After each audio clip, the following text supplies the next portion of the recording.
Kata revolusi mental menggema dalam setiap kampanye pasangan calon Presiden Joko Widodo Yusuf Kala pada pemilu presiden 2014 lalu. Seorang presiden yang hebat dalam pidatonya ketika kampanye mengumandangkan bahwa Indonesia perlu revolusi mental. Hal ini membekas di hati saya.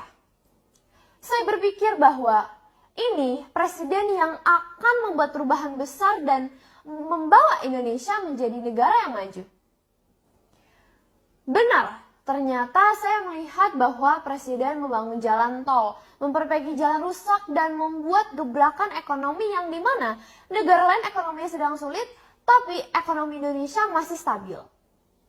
Namun di balik keberhasilan tersebut, saya sedih melihat yang dilakukan Bapak Presidenku bukanlah revolusi mental, tapi revolusi mental. Karena ternyata mental dan moral bangsa merosot ke bawah. Ditandai dengan banyaknya aparat penegak hukum malah menjadi pagar makan tanaman. Sebut saja Ferdy Sambo yang membunuh polisi, Teddy Minahasa yang menjadi bandar narkoba. Tidak ketinggalan wakil Tuhan Indonesia seperti oknum Hakim Agung MA ditangkap karena jual beli putusan. Belum lagi oknum menteri yang bahkan mengkorupsi bantuan sosial untuk rakyat miskin. Sungguh sedih hati saya. Namun saya sadar bahwa saya hanya anak kecil berusia 16 tahun di bawah umur. Belum bisa berbuat banyak kecuali mendoakan Indonesia agar bisa berubah. Betapa kagetnya saya ketika saya melihat ayah saya yang selama 3 tahun berusaha membela rakyat yang tertindas. Korban investasi bodong, korban KDRT, korban oknum aparat, malah dipenjarakan.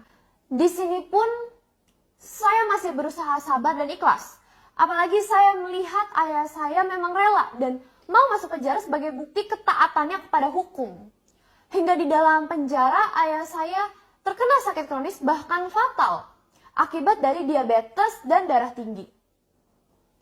Ginjalnya gagal dan sudah tidak berfungsi, sudah stadium 5. Hidupnya tergantung dari mesin cuci darah 3 kali seminggu.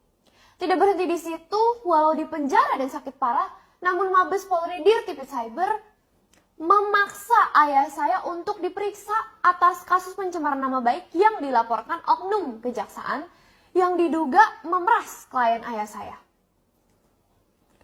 Disinilah saya sadar revolusi mental yang didengungkan Bapak Presiden bahkan tidak dijalankan oleh Kapolri, bawahan langsung dari Presiden. Mulailah saya tergerak untuk bersuara dengan tujuan semata-mata untuk membela ayah saya. Bukan sebagai advokat, melainkan sebagai seorang anak yang mengasihi ayahnya. Saya mau membuktikan kata-kata dan janji-janji manis Kapolri seperti Polri presisi, transparan. Yang mengkritik Polri paling keras adalah sahabat Polri. Maka saya tanpa paksaan siapapun ingin menantang Kapolri untuk berdebat, untuk membela ayah saya.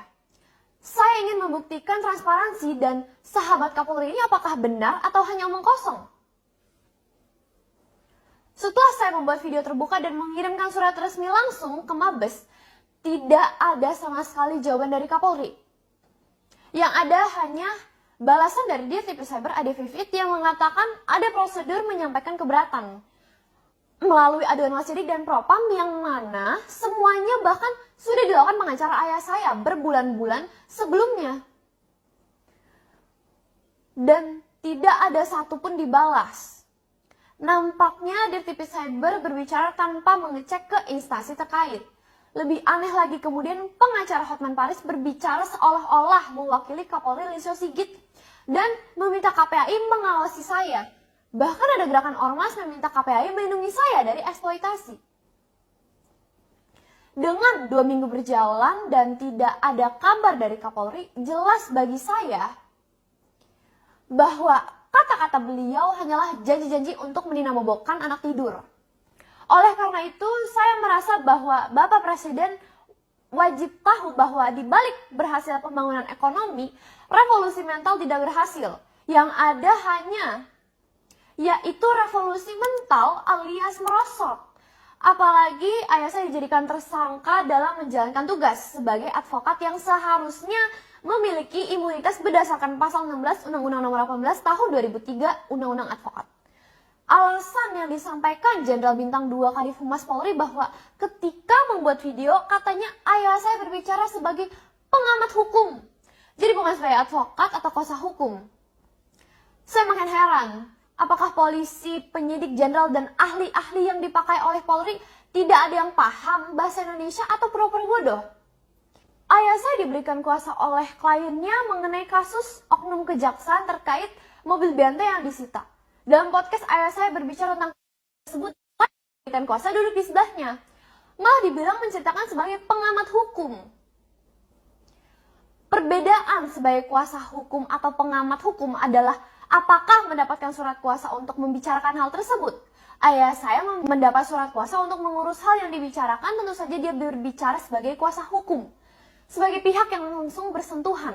Berbeda jika ayah saya berbicara mengenai kasus Brigadir Joshua yang dikuasakan ke pengacara lain, yaitu Kamarudin.